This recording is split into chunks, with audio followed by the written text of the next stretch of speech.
Sa baryo ng San Isidro, kung saan ang umaga ay laging nagsisimula sa tilaok ng manok at amoy ng basang lupa, doon lumaki si Tirso Dalmasio, isang binatang magsasaka na maagang natutong humawak ng araro kaysa lapis ng mahabang panahon. Hindi man siya matanda sa edad, mabigat na agad ang mga pasaning nakapatong sa kanyang balikat.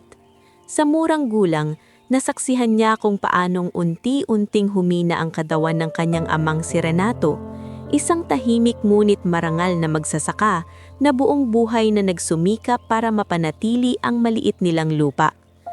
Nung nabubuhay pa ang ama niya, madalas sabihin nito, "Tirso, ang taong may lupa at dangal, kahit mahirap, hindi basta natitinag." Bata pa noon si Tirso, pero tumatak iyon sa isip niya. Hindi niya lang alam na darating ang panahon, ang simpleng pangungusap na iyon ang magiging sandata niya laban sa mga unos ng buhay.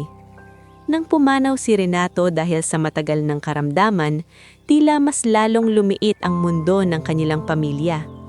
Naiwan kay Tirso ang kanyang inang si Almira, isang babaeng matibay ang loob ngunit bitbit ang tahimik na pangungulila, at ang lolo niyang si Berto, isang dating kilalang tagapag-alaga ng kambing sa kanilang baryo. Si Mang Berto ang tipo ng matanda na kahit mahina na ang tuhod ay buo pa rin ang isip at karunungan. Siya ang nagsilbing pangalawang ama ni Tirso matapos mawala si Renato. "Hindi ka pwedeng sumuko, apo," sabi ni Mang Berto minsang pinapanood si Tirso na nagtatali ng mga tuyong damo para sa kanilang mga alagang kambing. "Kapag ang lupa ang bumuhay sa'yo, tungkulin mong huwag itong pabayaan." "Opo, Lo," sagot ni Tirso habang pinupunasan ng pawis sa noo. "Kahit ako na lang mag-isa, hindi ko pababayaan ang bukid." Hindi marangya ang buhay nila. Ang bahay nila ay yari sa pinagtagpi-tagping kahoy at yero. May mga dingding na tinatambol ng hangin tuwing tag-ulan. Kapag malakas ang ulan, may mga tulo sa bubong na kailangang saluhin ng batya. Kapag tag-init naman, mainit ang hangin at mabilis matuyo ang lupa. Pero sa kabila ng lahat, marunong ngumiti si Almira sa bawat umaga. Kahit alam niyang kulang na naman ang perang pambili ng bigas sa susunod na linggo. "Anak," sabi ni Almira habang inaayos ang lumang supot ng binhi, "huwag mong ubusin ang lakas mo sa bukid. Kumain ka muna." Ngumiti si Tirso, kahit kapansin-pansing kapirasong tuyo at nilagang kamote lang ang nasa mesa. "Ma, mas mabuti nang ako ang mapagod kaysa makita kitang nag-aalala." Napailing si Almira, ngunit bakas sa mukha niya ang pagmamalaki. "Parang ama mo talaga." Sa baryo, kilala si Tirso bilang masipag, matapat at hindi palaasa. Kahit maraming kabataang kaedad niya ang piniling lumuwas sa Maynila o maghanap ng trabaho sa malalayong siyudad, nanatili siya sa San Isidro. Maraming hindi nakaintindi sa desisyon niya. Minsan, habang nagpapahinga siya sa ilalim ng punong mangga matapos magbungkal ng lupa, nilapitan siya ng kaibigan niyang si Nestor, isang karpenterong maabilidad at likas na palabiro. "Tirso, huling tanong ko na," biro ni Nestor habang umuupo sa gilid ng pilapil. "Sigurado ka bang dito ka na lang talaga? Sa laki ng braso mo, pwede ka nang mag-construction sa siyudad. Mas malaki pa sahod mo." Nahinang natawa si Tirso. "At iiwan ko sina Ma at Lo, tapos pababayaan ko itong lupa. Hindi ko kaya." "Pero hilap ka na. Halos wala nang natitira sa ani kapag binawas ang utang." "Alam ko," tugon ni Tirso, sabay tanaw sa bukiring tinatamaan ng hapon. "Pero mas gusto kong paghirapan ng sa amin kaysa yumaman sa trabahong hindi ko naman gusto." Napakamot si Nestor sa ulo at ngumisi. "Ewan ko sa'yo, pero aminado ako, iba ang tibay mo." Hindi lang si Nestor ang may malasakit sa kanya. Nariyan din si Kapitan Sabel, isang biyudang barangay captain na istrikta sa mga pasaway ngunit malambot ang puloob sa mga nagsisikap. Tuwing may pagpupulong sa barangay, madalas niyang gawing halimbawa si Tirso sa mga kabataang tamad. "Kung lahat sana kayo'y may sipag ni Tirso, baka mas maunlad na ang San Isidro. Ang problema sa inyo, puro kayong pamarap pero ayaw niyong pagpawisan." May mga pagkakataon ding tinutulungan siya ni Maring Tona, ang may-ari ng maliit na tindahan malapit sa kapilya. Kapag kapos sila, pinapayagan silang umutang ng bigas, asin o kape. O heto, Tirso, sabi ni Maring Tona minsang iniabot ang isang maliit na supot ng asukal. Sabihin mo sa nanay mo, bayaran nyo na lang kapag may bentahan na. Nakakahiya na po, Aling Tona, mahinang sabi ni Tirso. Mas nakakahiya kung magugutong kayo. Mabilis nitong sagot. At saka, hindi ako nag-aalala sa'yo. Marunong kang tumupad. Sa kabila ng kabutihan ng ilang tao sa paligid niya, hindi rin mawawala ang mga mapangmata. Sa bayan, may isang negosyanteng kilalang tuso at ganid, si Rufino Baltazar. Mahilig itong bumili ng lupain ng mga naghihirap na magsasaka sa napakababang halaga, tapos ibebenta o pauupahan sa mas malalaking negosyante. Matagal na nitong minamata ang lupa ni Tirso dahil maganda ang pwesto nito para sa balak na road access sa isang komersyal na proyekto. Isang hapon, dumating si Rufino sakay ng bago nitong pick-up kasama ang dalawa niyang tauhan. Huminto ito sa tapat ng bahay ni Tirso at bumaba na tila siya ang may-ari ng lugar. "Tirso!" Tawag nito, tila sanay na agad sundin. "Magandang araw, napadaan lang ako para kausapin ka." Lumabas si Tirso mula sa likod bahay, tangan pa ang isang timba ng pinakakain sa kambing. "Ano po ang kailangan ninyo, Mang Rufino?" Ngumiti si Rufino ngunit malamig ang mga mata. "Diretsahan na tayo. Ibenta mo na sa akin ang lupang to. Bibigyan kita ng halagang hindi mo kikitain dito sa 10 taon. Tahimik si Tirso sa loob ng ilang segundo. Si Almira na nakarinig mula sa loob ng bahay ay napalabas at bahagyang namutla. "Anak, natatakot ako. Hindi magandang kaaway ang taong iyon." Lumuhod si Tirso sa harap ng ina. "Ma, mas nakakatakot kung susuko tayo dahil lang sa takot. Hanggat kaya ko, ipaglalaban ko ito." Mula noon, mas naging doble ang sipag niya. Mas maaga siyang gumigising, mas huli kung umuwi mula sa bukid. Bukod sa palay at gulay, inalagaan din niyang mabuti ang ilan nilang kambing, mga alaga ni Mang Berto na nagsilbing dagdag kabuhayan kapag gipit sila. Si Mang Berto mismo ang nagturo sa kanya kung paanong alagaan ang mga ito. "Hindi lang hayop ang kambing, apo," sabi ng matanda, minsang magkasama silang nag-aayos ng kulungan. "Kapag inalagaan mo ng tama, ibinabalik nila ang tiyaga mo. Kaya nga po iniingatan ko sila. Pakiramdam ko ito ang isa sa iilang bagay na unti-unti nating napapalago." Napangiti si Mang Berto. "At tandaan mo, darating ang araw na ang maliit na inaalagaan mo ngayon, siya ring bubuhay sa malaking mong pangarap." Lumipas ang mga buwan. Dumarating at umahalis ang mga panahon. May mga tanim na nasisira kapag malakas ang ulan, may mga araw na maganda ang ani, at mayroon ding mga gabi na tahimik na lamang nakatingin si Tirso sa dilim, iniisip kung hanggang kailan nila kakayanin ng ganitong buhay. Ngulit hindi siya naging mapait, halip natutong pahalagahan ang maliliit na bagay. Ang mainit na sabaw sa hapunan, ang mahinang tawanan ni Nestor sa tabi ng bukid, ang payapang pagnyuya ng mga kambing sa dapit hapon. Isang umaga, naganap ang isang pangyayaring magpapabago sa takbo ng kanyang buhay. Mainit ang araw noon at kasagsagan ng pag-aayos niya ng bakod sa gilid ng daan nang makarinig siya ng malakas na busina at sunod-sunod na bulong-bulong mula sa ilang taga-baryo. Lumingon siya at nakita ang mamahaling sasakyang itim na biglang tumirik sa maputik na bahagi ng kalsada malapit sa kanyang bukid. Kitang-kita agad na hindi ito pangkaraniwang sasakyan sa San Isidro. Kanino kaya yan? Bulong ng isang usyosong bata. "Baka taga-syudad," sagot naman ng isa. Lumapit si Tirso, dalang likas niyang pagtulong kahit hindi niya kilalang sakay. Pagbaba ng driver, bakas ang inis nito habang sinusuri ang gulong na bahagyang bumaon sa malambot na lupa. Maya-maya, bumukas ang likod na pinto ng sasakyan at bumaba ang isang lalaking may edad. Tuwid ang tindig kahit halatang hindi sanay sa init ng probinsya. Nakasuot ito ng mamahaling puting polo at may aurang sanay utusan ng lahat ng nasa paligid. Sa likod nito, maingat na bumaba ang isang dalagang may simpleng ngunit mamahaling kasuotan. May maomong mukha at mga matang tila hindi kabilang sa mundong magulo at maalikabok. Hindi pa alam ni Tirso ang mga pangalan nila, ngunit agad niyang nararamdaman na hindi pangkaraniwang mga tao ang napadpad sa lugar nila. "Sir, kailangan po nating tumawag ng towing," sabi ng driver. Nagsalita ang matandang lalaki, malamig ang boses. "Sa gitna ng baryong ito? Gaano katagal?" Bago pa sumagot ang driver, lumapit si Tirso. "Kung gusto niyo po, matutulungan ko muna kayang mailabas ang gulong. May mga troso ako roon at pwedeng lidyan ng patungan." Napalingon ang matanda sa kanya, tila sinusukat mula ulo hanggang paa. Samantala, ang dalaga ay tahimik lamang na nakatingin kay Tirso at sa unang beses sa maghapong iyon, tila may kung anong kakaibang pag-usisa sa mga mata nito. "Marunong ka ba?" tanong ng matanda, may bahid ng pagdududa. "Dito po ako lumaki," sagot ni Tirso. "Kapag putik ang kalaban, hindi pwedeng porma lang."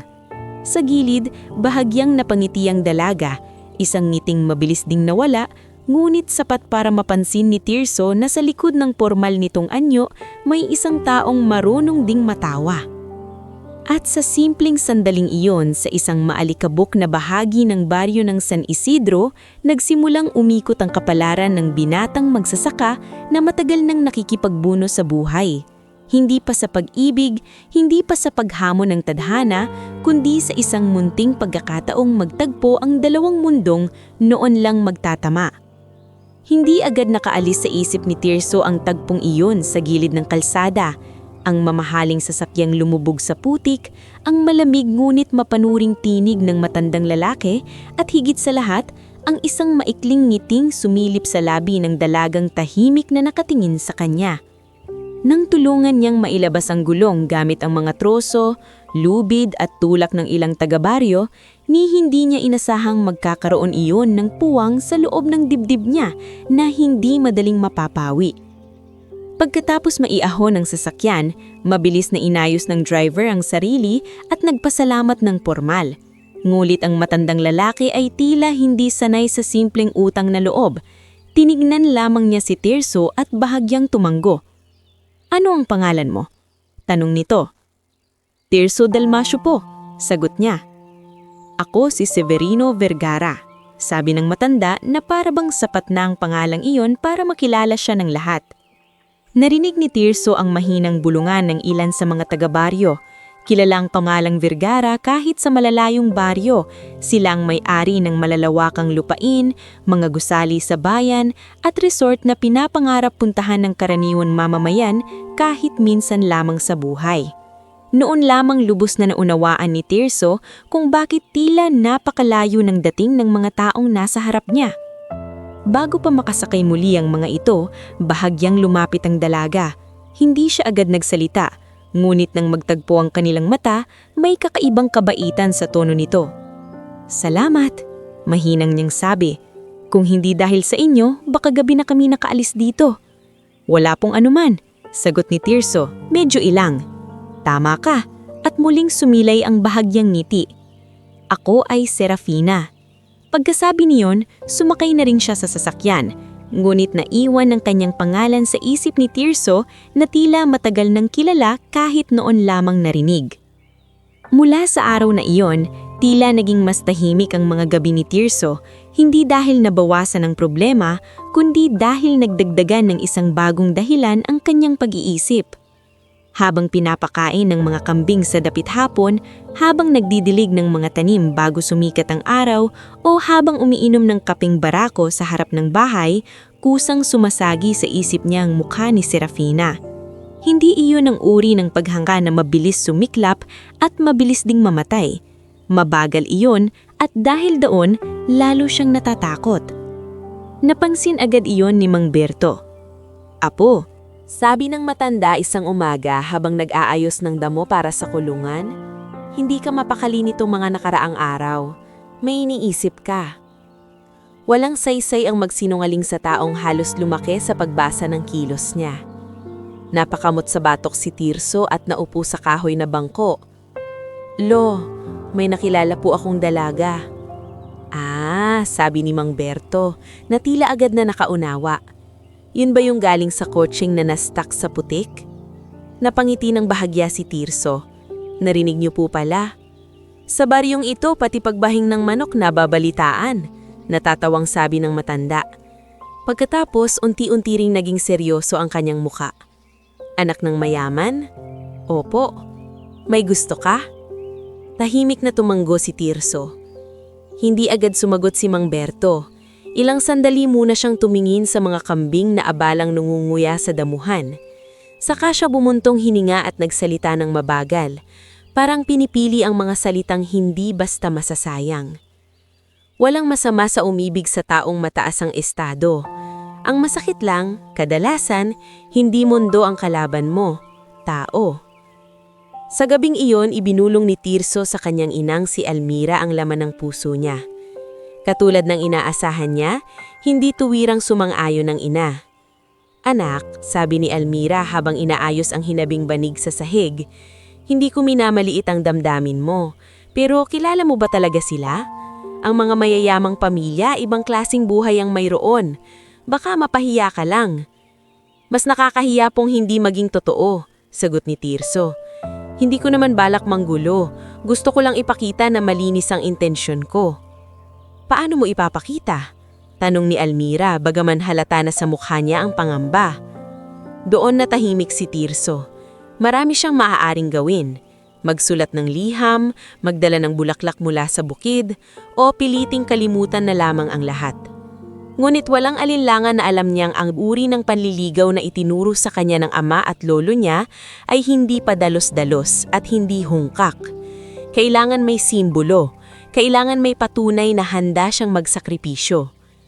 Kinabukasan, habang kapiling si Mang Berto sa kulungan, isa-isa niyang tinignan ang kanilang mga alagang kambing. May puti, may batik-batik, may maiitimang tenga. Lahat ng iyon ay bunga ng mahabang pag-aalaga ng pamilya. Hindi sila mayaman pero sa mga kambing na yon, umiikot ang maliit nilang pag-asa, makaipon, makabayad ng utang, at mabuhay sa susunod na buwan. Lo, kung sakaling may iaalay ako bilang panliligaw, alin po kaya ang pinakamainam? Hindi nagulat si Mang Berto. Tila noon pa niyang inaasahan ang tanong na iyon. Hindi mo pwedeng ibigay ang pinakamahina. Dapat ang pinakamaganda. Hindi para magpasikat, kundi para ipakita na ang iniaalay mo ay hindi tira-tira.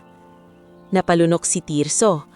Ibig sabihin, ang 5 nating pinakamalulusog na kambing? Oo. Kung seryoso ka, oo. Parang bumigat ang hangin sa paligid. Alam niyang ang 5 pinakamalulusog na kambing ang pinakamalaking puhunan nila sa ngayon. Kapag nawala ang mga iyon, aatras ang maliit nilang pag-unlad. Ngunit alam din niyang hindi niya kayang humarap sa isang pamilyang tulad ng mga Vergara nang walang dalang anuman na kumakatawan sa kanyang dangalan at katapatan. Nang marinig iyon ni Almira ng gabing iyon, halos mapaupo siya sa pagkagulat. 5 kambing? Usal niya.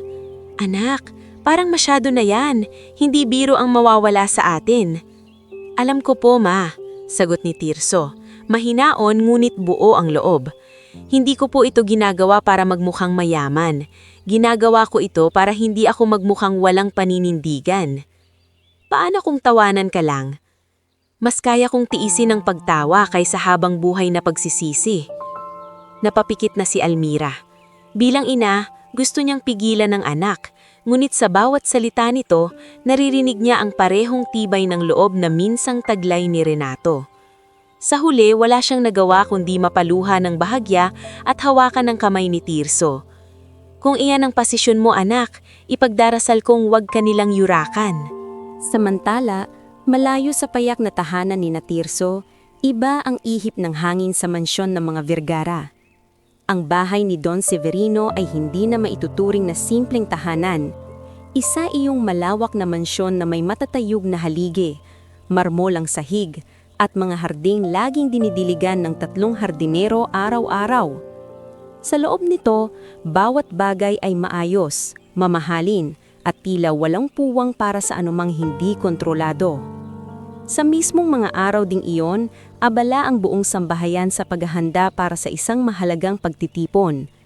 Bagaman hindi pa hayag sa publiko, alam ng mga tauhan ng bahay na nalalapit na ang formal na pag-aanunsyo ng engagement ni Serapina sa binatang si Leandro Valleña, anak ng matagal ng kasosyo ni Don Severino sa negosyo. Si Leandro ay palaging maayos ang bihis, makintabang sapatos, at magaling ngumiti sa mga taong kailangan niyang kumbinsihin. Ngunit sa likod ng kanyang pino at disenteng anyo ay nakatago ang isang mapagmataas na lalaking sanay makuha ang gusto niya sa pamamagitan ng charm, kasinungalingan at impluensya. Sa harap ng mga matatanda, magalang siya. Sa harap ng mga tauhan, mapag-utos.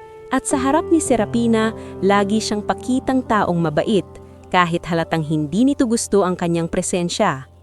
"Serapina?"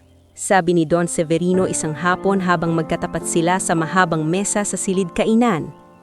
"Darating ang mga balenya sa susunod na linggo. Dapat maging maayos ang lahat. Ayokong may aberya." Tahimik na ibinaba ni Serapina ang kutsara. Hindi pa ba sapat ang mga pag-uusap? Bakit kailangan pang madaliin? Dumilim ang mukha ng ama. Dahil hindi ito simpleng usapan ng damdamin, hinaharap ng pamilya ang nakataya rito. "Naiintindihan ko po ang negosyo," sagot ni Serapina, pinipigilan ng pagtaas ng boses. "Pero hindi dapat kasama sa puhunan ang buhay ng anak ninyo." Sumingit si Leandro, na noon ay nakaupo sa di kalayuan at tila sanay na sa tensyon. "Tita, Don Severino, baka naman nai-stress lang si Serapina. Hayaan na natin, baka kailangan lang niya ng oras." Ang tono nito ay banayad, ngunit ang ngiti sa labi niya ay parang may lihim na pang-iinsulto, lalong nainis si Serapina. "Nakakaya mong magsalita na para bang may pakialam ka sa gusto ko," malamig niyang sabi.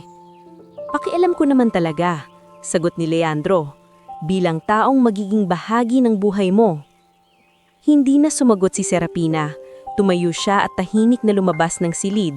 Sa kanyang pag-akyat sa hagdanan, nakasalubong niya ang mayordomang si Cecilia, na halatang abala sa pag-uutos sa mga kasambahay. "Ma'am Serapina?" Pormal nitong bati. "Cecilia?" sabi ni Serapina. "Pakisabi kay Papa, hindi ako dadalo sa anumang ensayo ng engagement dinner ngayong gabi." Nabigla ang mayordoma, ngulit hindi sumagot. Alam ng buong sambahayan na kapag ganoon na ang tono ni Serapina, bihira na itong umurong. Ilang araw ang lumipas. Sa San Isidro, sumikat ang araw na may kakaibang bigat sa dibdib ni Tirso. Pinakain niyang mas maayos kaysa dati ang 5 pinili niyang kambing, ang pinakamalaki, pinakamalinis ang balahibo at pinakamalakas ang tindig. Maaga siyang nagligo, nagsuot ng pinakamaayos niyang long-sleeved na pulusong minana pa sa ama, at maingat na nilinis ang lumang sapatos na halos minsan lang niyang gamitin. Habang itinatali niya ang lubid sa bawat kambing, tahimik na lumapit si Nestor. "Hindi kita pipigilan, pero sasamahan kita hanggang sa kalsada. Baka sakaling kailanganin mo ng kasama." "Salamat," maikling sagot ni Tirso. Paglabas nila sa baryo, hindi na napigilan ng ilang tao ang pag-usisa. Ang iba ay namangha, ang iba ay natawa sa kanilang pag-uusap. Ngunit wala nang mahalaga kay Tirso, kundi ang makarating sa mansyon ng hindi bumibigang ang loob niya. Nang marating niya ang malawak na gate ng mga Vergara, agad siyang sinalubong ng 2 gwardya, sina Basilio at Orven. Mula ulo hanggang paa, sinuri nila si Tirso, saka napatingin sa 5 kambing na dala niya. "Ano to?" natatawang tanong ni Basilio. "May palengke ba rito?" Hindi sumagot si Tirso sa pang-aasar. "Makikiusap po sana ako. Kailangan ko pong makausap si Don Severino Vergara." "Si Don Severino?" sabat ni Orven, halatang natutuwa sa eksena. "At dala mo kambing?" "May sadya po ako," matatag na sabi ni Tirso. Dahil sa ingay at tila nakakatawang eksena, may ilang kasambahay na sumilip mula sa gilid ng hardin. Ilang sandali pa, mismong si Cecilia ay lumabas at napatigil sa kanyang nakita. "Sino ka?" tanyong nito. Nanlalamig ang tingin. "Ako po si Tirso Dalmasio. Nandito po ako para iharap ang marangal kong hangarin sa anak ni Don Severino." Sandaling nanahimik ang lahat, at pagkatapos, kumawala ang mahinang tawanan mula sa mga naroon. Ngunit hindi umalis si Tirso. Hawak pa rin niya ang 5 lubid, tuwid ang tindig, at buo ang loob. Sa loob ng mansyon, unti-unti nang kumakalat ang balita na may isang binatang magsasaka sa git na nanliligaw gamit ang 5 kambing.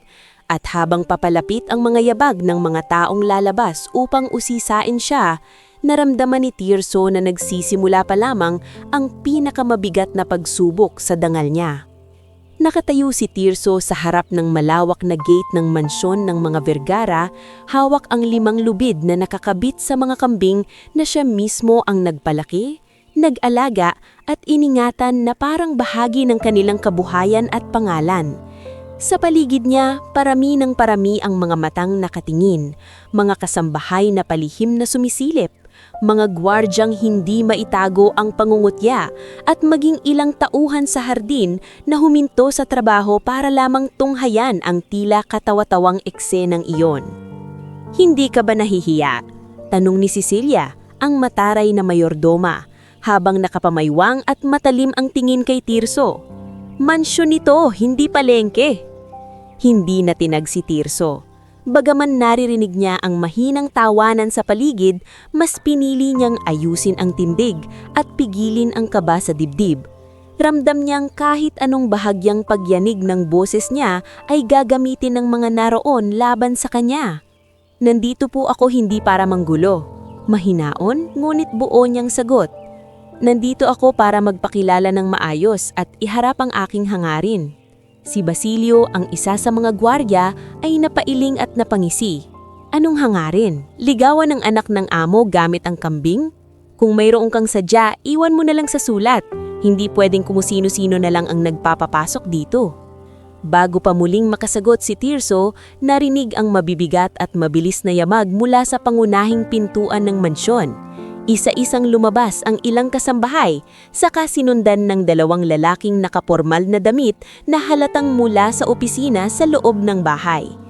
Ilang sandali pa, lumitaw si Don Severino Vergara.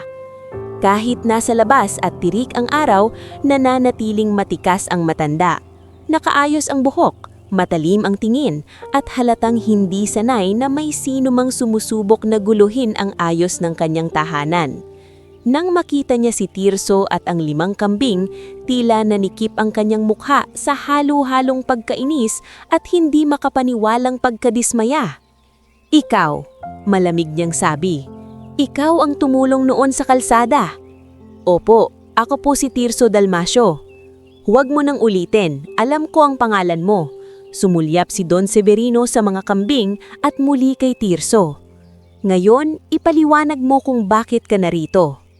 Huminga ng malalim si Tirso. Ito na ang mismong sandaling pinaghandaan niya at alam niyang wala nang atrasan. "Don Severino," ani niya, piniling mabuti ang bawat salita. "Hindi po ako narito para humingi ng pabor. Nandito ako para iharap ang marangal kong intensyon sa inyong anak na si Serapina. Ang 5 kambing pong ito ay hindi kapalit ng kahit ano. Alay po ito ng paggalang, bilang patunay na hindi ako dumating ng walang dala kundi salita." Sandaling nanahimik ang paligid. May mga mukhang nangganga, may natigilan, at may ilan na tila hindi pa rin makapaniwala na totoong may ganitong eksena mismo sa mansyon ng mga Vergara. Pagkatapos ng ilang segundong katahimikan, biglang tumawa si Don Severino. Hindi isang masayang tawa, kundi isang matigas, malamig at mapanlait na halakhak na tumama sa dangal ni Tirso na parang hampas. "5 kambing?" ulit ng matanda. "Yan ang tingin mong maihaharap mo sa akin?" "Hindi ko po sinasabing sapat yan para tumbasan ang yaman ninyo, pero sapat po yan para ipakita na hindi ako nagbibiro."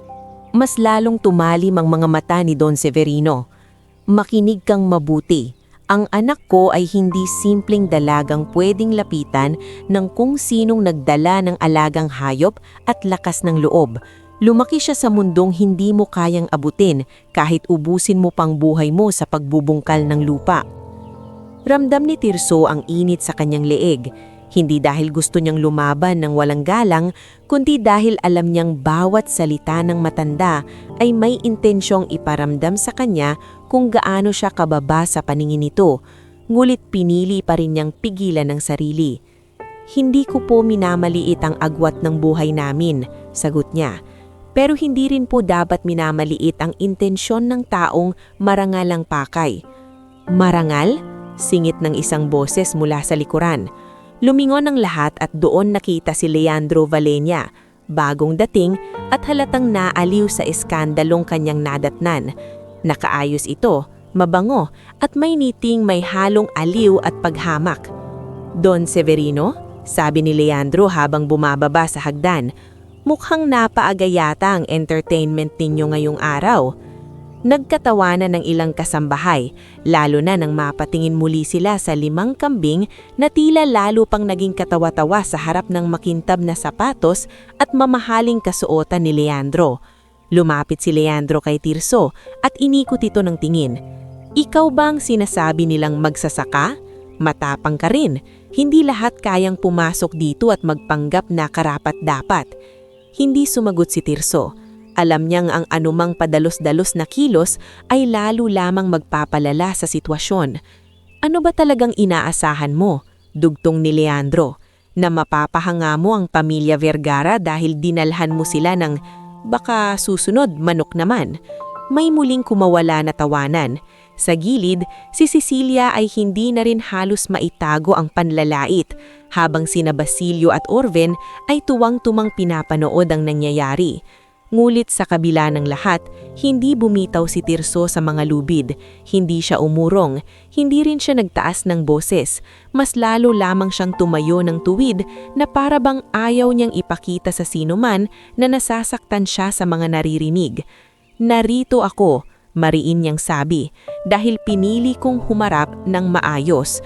Kung tatanggihan ninyo, tatanggapin ko. Pero hindi ko po tatanggapin na bastusin ang intensyon ko na para bang wala akong dangal." Ang pagsagot niyang iyon ay tila lalong nagpagalit kay Don Severino. "Dangal?" ulit ng matanda. "Ang unang dapat mong matutunan ay ang kilalanin ang lugar mo. Huwag mong ihaharap ang salitang dangal sa isang pamilyang ang inaabot mo lang ay gate pa lang." Tumihim si Tirso. Sa loob niya, unti-unting naglalaban ng hiya, sakit at kagustuhang umurong. Ngunit kasabay niyon ay ang mukha ng kanyang ina, ang payo ng kanyang lolo at ang alaala ng amang nagturo sa kanya na ang taong mahirag ay pwedeng kapusin sa pera pero hindi dapat sa paggalang sa sarili. Sa mismong sandaling iyon, muling bumukas ang pangunahing pinto ng mansyon. Hindi agad nagsalita ang mga tao, ngulit unti-unti silang napalingon nang makita si Serafina na papalapit mula sa loob. Hindi ito nakabihis para sa isang engranding pagtitipon. Simple lamang ang suot niya, ngunit ang tindig niya ay matatag at ang tingin ay hindi maipagkakaila ang lalim ng damdaming matagal nang ikinukubli niya. Mukhang narinig niya ang sigawan at tawanan mula sa loob at halatang hindi niya gusto ang kanyang nadatnan. "Ano ang nangyayari rito?" tanong niya bagamat halata sa boses niya na may ideya na siya. "Walang dapat mong alalahanin," mabilis na sagot ni Don Severino. Ngunit hindi si Don Severino ang tinignan ni Serafina. Dumiretso ang mga mata niya kay Tirso, sa pawisang mukha nito, sa maingat na hawak sa mga lubid at sa 5 kambing na tihim lang na nakatayo sa gitna ng kahihiyan na hindi naman nila naiintindihan. Nang magtagpo ang kanilang mga mata, tila bahagyang gumaan ang bigat sa dibdib ni Tirso. Ngunit kasabay niyon ay mas tumindi rin ang hiya dahil alam niyang nasaksihan mismo ni Serafina ang paghamak sa kanya. "Ako po ang may sadya," bahagyang yumuyo ko ng may paggalang. "Hindi ko po gustong guluhin ang bahay ninyo." Hindi agad sumagot si Serafina. Sa halip, dahan-dahan siyang lumapit. Bawat hakbang niya ay nagpapatahimik sa paligid. Maging si Leandro ay natigilan na para bang hindi inaasahang ganito ang magiging reaksyon niya. Paglapit ni Serafina, napatingin siya sa 5 kambing, saka kay Tirso. Nakita niya ang alanganin, gulit matatag na mukha ng binata. Nakita rin niya ang mga matang pilit na nanatiling mahinahon sa gitna ng lantarang pangmamaliit. At sa unang pagkakataon sa loob ng mansyon ng kanyang ama, tila hindi niya na kayang magpanggap na wala siyang pakialam. "Dinala mo talaga sila?" mahinang sabi niya. "Opo," sagot ni Tirso. "Hindi po para ipagyabang, kundi para magpakita ng tapat na layunin." May kung anong gumalaw sa mukha ni Serafina, isang halo ng lungkot, pagkamangha at hiya para sa nangyayaring paghamak sa isang taong dumating ng may dangal. Pagkatapos, sa ikinabigla ng lahat, inabot niya ang isa sa mga lubid na hawak ni Tirso. Napatigil ang buong paligid. "Serafina," madiing sabi ni Don Severino, "bitawan mo yan." Ngumit hindi siya sumunod. Mas hinigpitan pa niya ang hawak sa lubid at humarap sa mga taong naroon, sa mga kasambahay, sa mga gwardya, kay Leandro at sa kanyang ama. Sa unang pagkakataon, malinaw niyang sabi, "May lalaking humarap sa akin na hindi nagdala ng singsing, hindi nagdala ng kasunduang pangnegosyo at hindi gumamit ng apelyido para maging karapat-dapat. Ang dinala niya ay isang bagay na galing sa pagod, tiyaga at sakripisyo." "Serafina!" sigaw ni Don Severino, halatang hindi makapaniwala. Pero hindi pa tapos ang dalaga. Bumaling siya kay Tirso. Kita sa mukha nito ang pagkalito, pati ang takot na baka lalo lamang lumala ang sitwasyon. Ngunit sa halip na lumayo, mas lumapit pa si Serafina at pagkatapos ng isang malalim na paghinga, ginawa niya ang bagay na walang sinaman sa mansyon ang nagawang hulaan. Lumuhod siya sa harap ni Tirso. Parang tumigil ang oras. Narinig ang sabay-sabay na paghinga ng mga tao. May kasambahay na napatakip ng bibig. Si Cecilia ay napaatras sa gulat, maging si Leandro ay namutla sa nasaksihan. At si Don Severino, na sanay kontrolin ang lahat ng nasa loob ng kanyang lupain, ay tila hindi makagalaw sa sobrang pagkabigla. "Serafina! Tumayo ka!" sigaw niya. Nanginginig ang boses sa halo ng galit at kahiyan. Ngunit nanatiling nakaluhod si Serafina. Itinaas niya ang tingin kay Tirso at buong tapang na nagsalita, sapat para marinig ng lahat. "Humihingi ako ng tawad," sabi niya, "sa paghamak na tinanggap mo dito. Hindi mo ito deserve. Hindi dapat pagtawanan ang taong dumating ng may malinis na intensyon." Ang mga salitang iyon ang tila pinakamatinding dagok sa yabang ng mansyon. Nang tangkain ni Don Severino na lumapit, bigla siyang napahawak sa dibdib. Hindi man siya tuluyang bumagsak, napaupo siyang nang marahas sa mababang baitang ng hagdan at halos mapaluhod sa tindi ng pagkabigla at kahiyan. Agad siyang inalayayan ng 2 tauhan, ngunit halatang mas malalim sa pisikal na sakit ang tama sa kanya. Ang makita ang sariling anak na hayagang lumalabag sa kanyang kagustuhan para ipagtanggol ang isang lalaking kanyang minamaliit. "Papa," sabi ni Serafina, tumatayo na ngayon at humaharap sa ama. "Sapat na po." Namumutla si Leandro, ngunit sinubukan pa rin niyang sumingit. "Ito ay kabalangan. Nilalagay mo sa kahiyan ng sarili mo para sa isang..." "Tumahimik ka, Leandro," putol ni Serafina. Malamig ang boses. "Huwag kang magsalita tungkol sa kahiyan na para bang malinis ang intensyon mo." Napalingon ang lahat sa kanya. Dahan-dahang hinugot ni Serafina sa dala niyang folder ang isang makapal na papel, ang dokumentong ilang araw na ipinipilit ni Don Severino at ng pamilya Valleña na kanyang pirmahan bilang bahagi ng engagement at business merger. Sa harap ng lahat, walang pag-aalinlangan niya iyong pinunid sa gitna. Napasinghap si Cecilia. "Senyorita!" "Hindi ako magpapakasal para lang maging puhunan," mariin niyang sabi, "at lalong hindi ako mananahimik habang pinapahiya ninyo ang taong mas may dangan pa kaysa sa maraming lalaking naka-Amerikana rito." Ang mga punit na papel ay dahan-dahang nalaglag sa marmol na sahig sa tapat ng hagdan.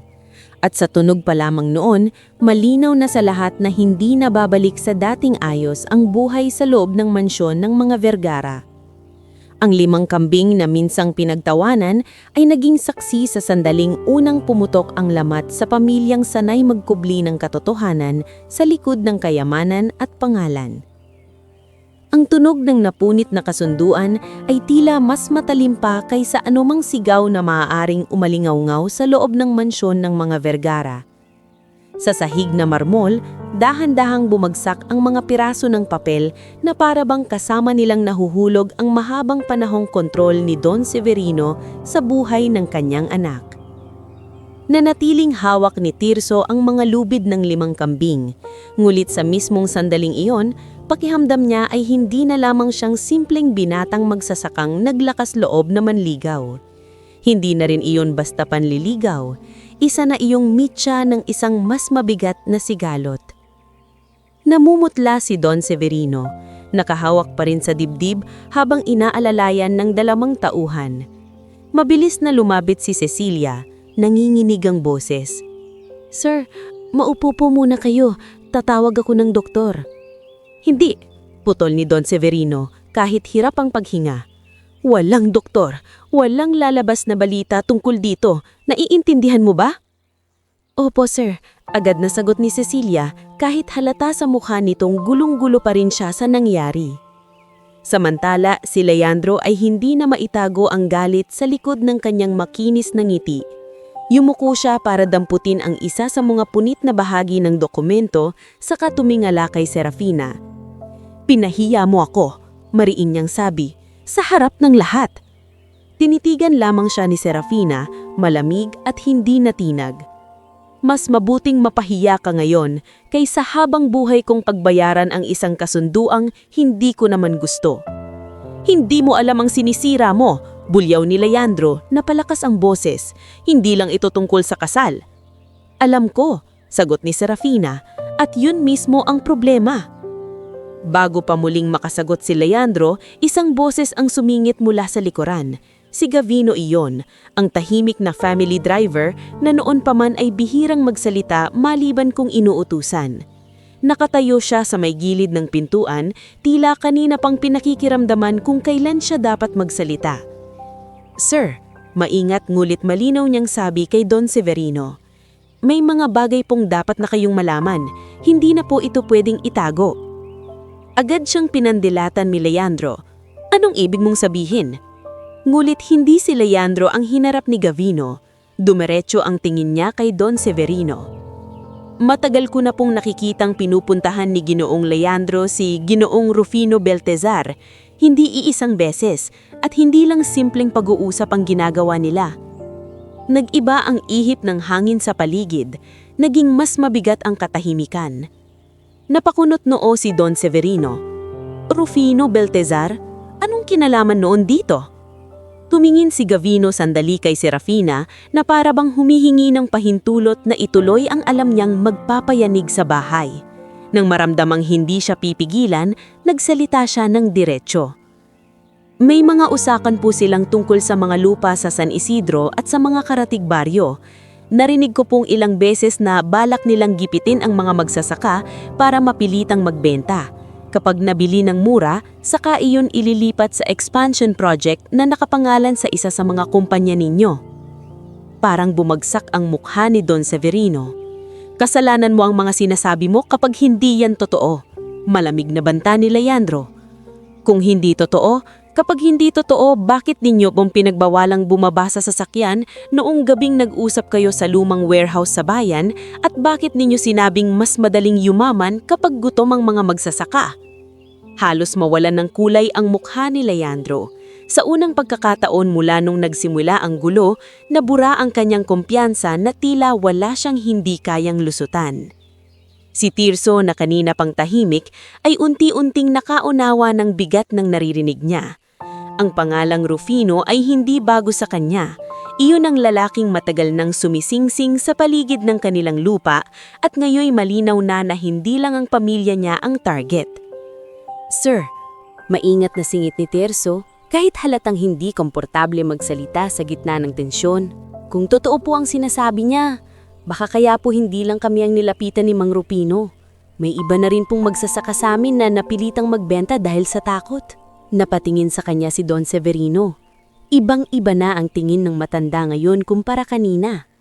Wala pa roong paggalang, pero mayroon ng pag-aalinlangan. Isang unang bitak sa dating buo niyang pagmamataas. "Umalis ka muna rito," sabi niya kay Tirso, ngunit hindi na kasing talim ng dati ang tono. "Hindi ko pa kayang ayusin ito sa harap mo." Bago pa makasagot si Tirso, si Serafina na ang nagsalita. "Hindi, Papa. Kung may dapat manatili rito, siya iyon. Isa siya sa mga direktang maaapektuhan ng pinapayagan mong mangyari sa paligid mo." Hindi agad sumagot si Don Severino. Halatang hindi siya sanay na kinokontra, lalong-lalo na sa anak niya. Ngulot sa dami ng nabubunyag sa isang araw, tila napipilitan siyang makinig kahit labag sa kalooban. Sa huli, ibinaling ni Serafina ang tingin kay Tirso. Mas mabuti sigurong umuwi ka muna. Hindi pa ito matatapos ngayong araw. Gusto sanang tumutol ni Tirso, ngulit alam niyang tama siya. Ang presensya niya roon ay hindi na lamang tungkol sa panliligaw. Nagiging sentro na siya ng tensyong maaaring sumabog anumang oras. Dahan-dahan siyang tumanggo. Opo, sabi niya. Pero kung kailangan po ninyo ng taong magsasabi kung anong nangyayari sa baryo, handa po akong magsalita. Sa kauna-unahang pagkakataon, tumanggo si Don Severino bilang pagtanggap sa sinabi niya. Hindi pa bilang paggalang, ngunit bilang pagkilala na may silbi ang alam ni Tirso sa mas malaking problemang nagsisimula pa lamang lumitaw. Tahimik na inihatid ni Gavino si Tirso hanggang sa may gate. Paglabas nila, tila muling bumalik ang ingay ng labas ng mundo. Ang huni ng mga ibon, ang mahinang kaluskos ng mga dahon, at ang mas mabilis na tibok ng puso ni Tirso na hanggang ngayon ay hindi pa rin makapaniwala sa mga nangyari. Gusabi ko sa kanya, "Salamat sa pagsasalita mo." Napabuntong hininga ang driver. "Matagal ko na iyong gustong ilabas. Kaso sa bahay na yon, mahirap magsalita kapag ang kalaban ay pera at impluensya. Bakit mo ginawa ngayon?" "Dahil minsan lang ako nakakita ng taong hindi natakot mapahiya para lang maging tapat." Sagot ni Gavino pasalyap sa kanya. "At minsan lang din ako nakakita ng babaeng handang suwayin ang sarili niyang ama para itama ang mali." Bit-bit ang 5 kambing, umuwi si Tirso sa San Isidro na mas mabigat ang iniisip kaysa noong papunta siya sa mansyon. Hindi niya mawari kung dapat ba siyang matuwa sa ipinakitang pagtanggol ni Serafina o mangamba sa kapalit niyon. Ngunit pagsapit niya sa baryo, hindi na siya nagkaroon ng oras para namnamin pa ang nangyari. Pagdating pa lamang niya sa tapat ng kanilang bahay, sinalubong na siya ni Nestor na halatang naghihintay. "Tirso!" tawag nito. "Buti dumating ka na." "Bakit? Anong nangyari?" agad niyang tanong. Humigpit ang panga ni Nestor. "May mga dumating dito kanina, mga tauhan ni Rupino. Inikot nila ang gilid ng lupa niyo. Tinitignan ng bakod at tinatanong kung hanggang saan ang sukat." Biglang kumabog ng nalakas ang dibdib ni Tirso. "Nasaan si Ma?" "Sa loob, nanghinginig pa." Agad niyang iniwan samantala ang mga kambing sa tulong ni Nestor at mabilis na pumasok sa bahay. Doon niya nakita si Almira, nakaupo sa gilid ng kama, maputla ang mukha at mahigpit ang hawak sa dulo ng saya. "Ma!" Lumapit siya sa kanya ng mahinahang tinawag. "Ano pong ginawa nila?" Napaluha Almira nang makita siya. "Anak, hindi naman sila nanakit pero parang ganun din. Sabi nila, kung ayaw daw nating mawalan ng wala, mas mabuting tanggapin na lang natin ang alok bago pa mahuli ang lahat." Humigpit ang panga ni Tirso. Hindi man niya sabihin, alam niyang hindi yun simpleng pananakot. Iyon ay mensaheng sinadyang padala at malinaw na may kinalaman niyon sa pagpunta niya sa mansyon. Nang gabing iyon, nagtipon-tipon sa maliit nilang bahay sina Nestor, Kapitan Sabel at maging si Maring Tona. Sa unang pagkakataon, hindi na lamang si Tirso ang nagpapasan ng kanyang problema. Sabi ni Kapitan Sabel habang nakasandal sa poste ng bahay, "Kapag pumatol ka sa takutan, mas lalo kang gigipitin, pero hindi pwedeng pabayaan." Sagot ni Tirso, "Kung kami ang mauunang sumuko, susunod na ang iba." "Ayun na nga," singit ni Maring Tona habang inilalapag ang isang maliit na kaldero ng lugaw na dinala niya. "Kaya kailangan mong gamitin ng ulo, hindi lang tapang." Tahimik na nakinig si Tirso. Sa labas, rinig ang mahinang ungol ng hanin sa kawayan. Sa loob, damang-dama niya ang bigat ng responsibilidad. Hindi na lamang sa sarili niyang pamilya, kundi sa buong baryong maaaring sumulod na maipit. Kinabukasan, hindi pa sumisikat ang araw ay nasa bukid na siya. Ngulit sa halip na tahimik na pag-aalaga sa mga tanim, sinalubong siya ng isang nakapangingilabot na tanawin. Wasak ang isang bahagi ng bakod, nalugmok ang ilang bagong tanim, at sa gilid ng kulungan ng mga natitirang hayop, may mga bakas ng pilit na pagbukas ng kandado. Hindi man lubusang nasunog ang kulungan, may bahaging sinunog ang dingding nito na halatang babala lamang.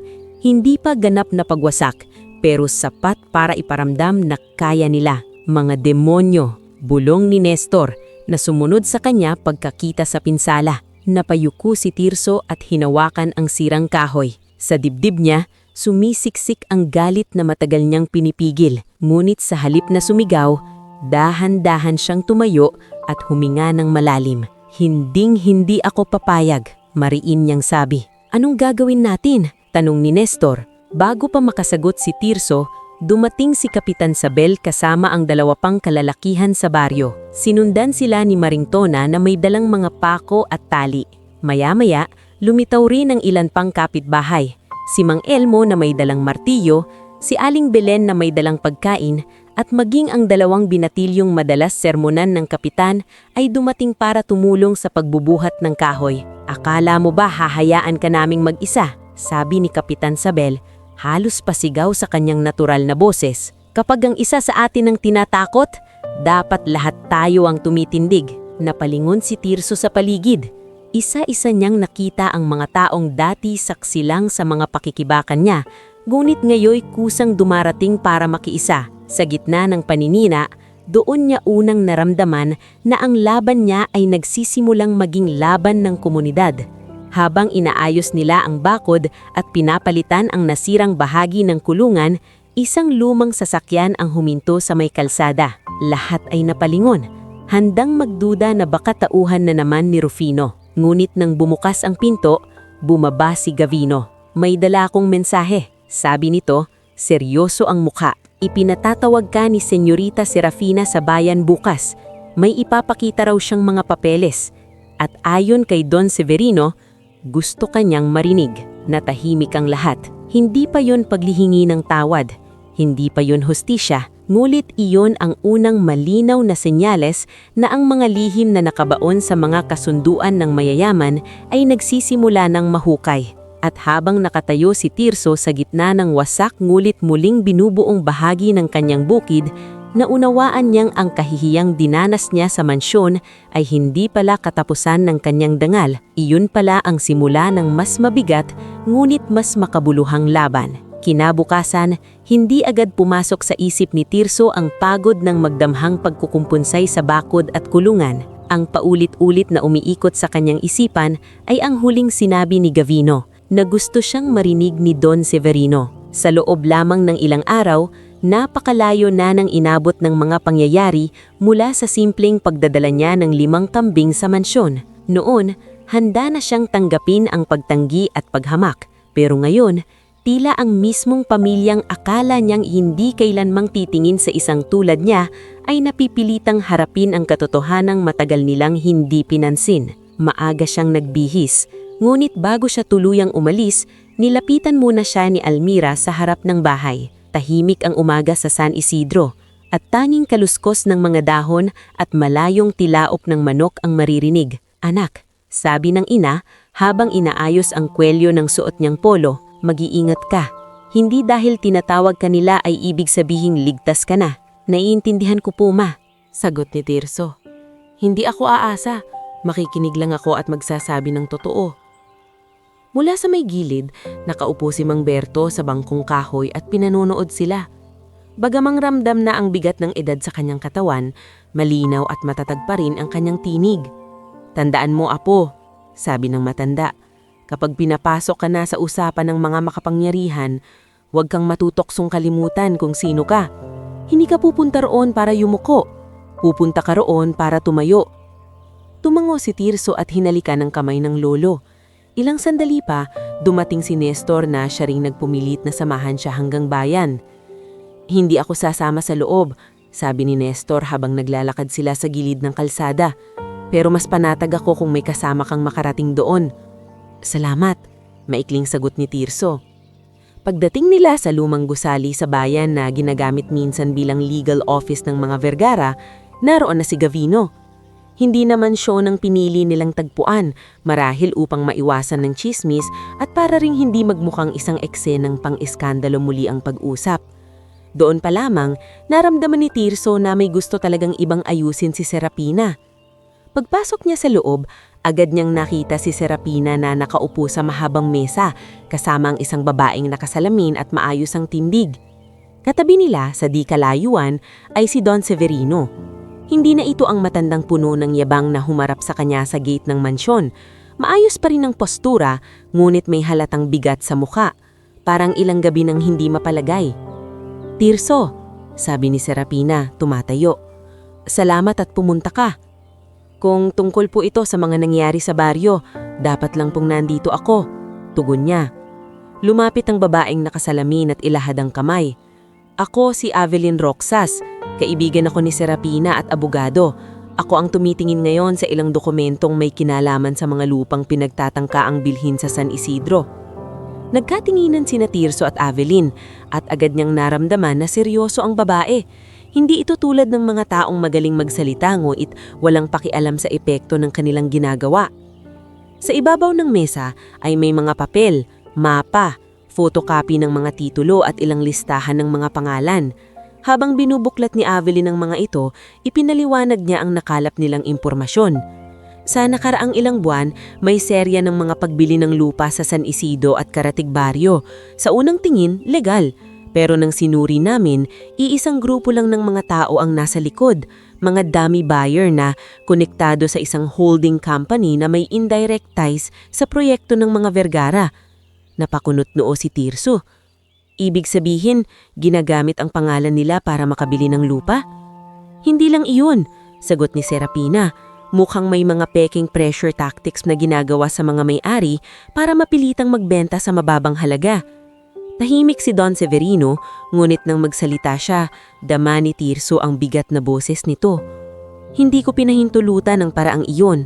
May expansion plan ng kumpanya, oo, pero ang orihinal na gusto ko ay legal na negosyasyon at kooperatiba sa mga magsasaka. Hindi ko alam na ginagawang ganyan ang proseso." Hindi agad sumagot si Tirso. Hindi niya pa kayang lubusang magtiwala, ngunit malinaw ding may lamat na nga sa dating sigurado at kontroladong mundo ng matanda. "Kung gusto niyo pong malaman ng totoo, hindi lang po dokumento ang kailangan ninyo. Kailangan niyo pong marinig mismo ang mga tao." Iyon ang naging simula ng sunod-sunod na pagdalo ni Tirso sa mga pagpupulong na noon ay hindi niya inaakalang mararanasan niya kailanman. Sa mga sumunod na linggo, paulit-ulit siyang pumupunta sa bayan kasama si Nestor at minsan ay kasama rin si Kapitan Sabel upang humarap sa mga talaan, magbigay ng testimonyo at ilahad kung paano unti-unting tinatakot ang mga taga San Isidro. Hindi siya sanay magsalita sa harap ng mga abogado, accountant at staff ng opisina, pero sa bawat salitang binibitawan niya, lalo niyang nararamdaman na hindi na siya basta magsasakang pinapatahimik. Unti-unti, natututo siyang magsalita ng malinaw para sa sarili at sa komunidad. Habang abala si Tirso sa pakikipag-ugnayan, ibang anyo naman ng pagbabago ang dinaraanan ni Serafina. Hindi na siya madalas manatili lamang sa mansyon. Sa halip, nagsimula siyang bumisita sa San Isidro, hindi bilang anak ng bilyonaryo na may kasamang mahabang konvoy, kundi bilang isang taong gustong maunawaan ng mga buhay na noon ay binabasa niya lamang sa mga reports. Sa unang pagpunta niya sa baryo, halos hindi makapaniwala ang mga tao. Maging si Maring Tona ay napahinto sa pagsasalin ng bigas sa garopan. "Aba, bulong nito kay Almira. Siya ba yung anak ng Vergara?" "Oo," maikling sagot ni Almira, halatang alanganin pa rin. Bumaba si Serafina sa sasakyan kasama lamang si Gabino. Lumapit siya sa maliit na tindahan, saka magalang na bumati. "Magandang umaga po." Nagkatinginan ng ilang tao. Hindi nila alam kung paano siya pakikitunguhan. Maraming dahilan para pagdudahan ang isang tulad niya. Ngunit nang makita nilang walang arte itong nakikinig sa mga kwento ng mga magsasaka, nagtatanong tungkol sa presyo ng ani, sa kakulangan ng tubig sa irigasyon, at sa hirap ng pagbebenta ng gatas at gulay, unti-unti silang nabawasan ng pag-aalinlangan. Sa mga sumunod pang buwan, hindi minamadali ang paglapit ng loob ni Tirso at Serafina. Sa halip ng biglang maging matamis ang lahat, mas naging maingat sila. Marami pa ring hadlang, ang mga matang mapanghusga sa bayan, ang bulungan ng mga kamag-anak ni Don Severino, at ang mga sugat ng nakaraan na hindi basta nawawala dahil lamang sa isang magiting na eksena sa mansyon. Minsang magkasama silang naglalakad sa gilid ng bukid habang palubog ang araw, nagsalita si Serafina ng mabagal. "Alam kong maraming dahilan para hindi ka magtiwala sa akin," sabi niya. Hindi agad sumagot si Tirso. Ilang segundo muna siyang tumingin sa taniman bago nagsalita. "Hindi ikaw ang hindi ko pinagkakatiwalaan. Ang mahirap kalabanin ay yung mundo sa paligid mo." Napahinto si Serafina. At kung pinipili kong lumabas sa mundong iyon? Totoo po ba yon? Mahinang tanong niya. Hindi upang saktan siya, kundi dahil kailangan niyang marinig ang tapat na sagot. Tumitig si Serafina sa malayo, sa hanay ng mga punong niyog at sa mapulang kulay ng langit. Hindi ko kayang talikuran na anak ako ng pamilyang iyon, pero kaya kong piliin kung paano gagamitin ang apelyido ko. Noon hinayaan ko lang, ngayon ayoko nang manahimik. Hindi iyon pangako parang sa pelikula, hindi iyon marikit o perpekto, ngulit marahil dahil totoo, mas malalim ang tama sa puso ni Tirso. Samantala, habang lumalalim ang pagsisiyasat, isa-isang nagsimulang mabuwag ang mga lihim. Dahil sa mga dokumentong nakuha ni Aveline at sa testimonya ng ilang natakot, ngunit kalaunay nagsalita, nadiskubre na si Leandro at si Rufino ay gumamit ng mga peking banta, forged preliminary agreements at mga middleman upang mapababa ang halaga ng lupa. Mas mabigat pa roon, may ilang pondo mula sa community development arm ng mga Vergara ang nailihis para suportahan ang kanilang mga lihim na transaksyon.